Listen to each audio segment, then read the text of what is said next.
இறைவன் எங்கே இருக்கிறார், யாருக்கு காட்சி தராரு அப்படின்றது எல்லாமே அது கதைகளாகவே இருக்கட்டுமே, இதுக்கு முன்னாடி சொன்ன அனைத்தும். ஆனால் என்ன உணர்த்தப்படுகிறது?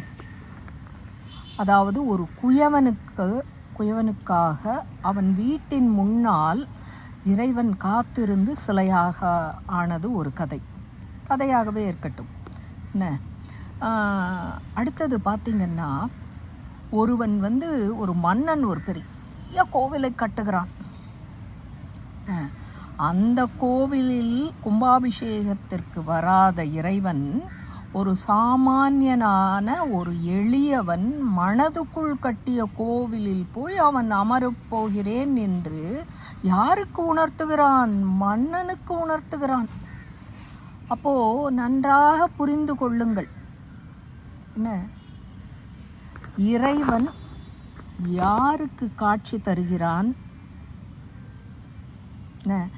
யாரை நோக்கி அவன் போறான்? நீங்கள்லாம் கோவிலுக்கு ஓடிக்கிட்டு இருக்கீங்க. அதாவது வசதி வாய்ப்பு படைத்தவர்கள் எல்லோரும் ஓடிக்கொண்டு இருக்கிறீர்கள். செலவு செய்து அவனுக்கு உண்டியலில் போட்டு என்ன, கைகளை கூப்பி கைகளை விரித்து இப்படியெல்லாம் கேட்டுட்டு இருக்கீங்க.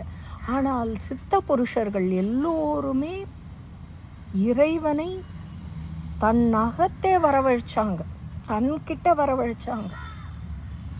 அசுரர்களும் அப்படித்தான். ஆனால் என்னன்னா, அவரை வரவழைத்து அவரிடம் வரம் பெற்று எல்லை மீறியதாக புராணங்களில் சொல்லப்படுது. ஆனால் சித்தர்கள் நேர்மறையாக நடந்ததால் அந்த இறையையே கண்டார்கள், அவர் முன் தோற்றுவிக்க செய்தார்கள். அவர்கள் எல்லோருமே பணக்காரரோ பதவியில் இருப்பவரோ செல்வந்தனோ படைபலம் உள்ளவனோ வீரனோ இல்லை. தயவு செய்து புரிந்து கொள்ளுங்கள், அவர்கள் எல்லோருமே சாமானியர்கள். நீங்கள் சரஸ்வதி மஹால் என்ற ஒரு நூலகத்திற்கு போங்க. அங்கே சித்தர்களோட, அதாவது அவர்கள் பிறந்த பிரிவை அங்கே குறிப்பிட்டிருக்காங்க.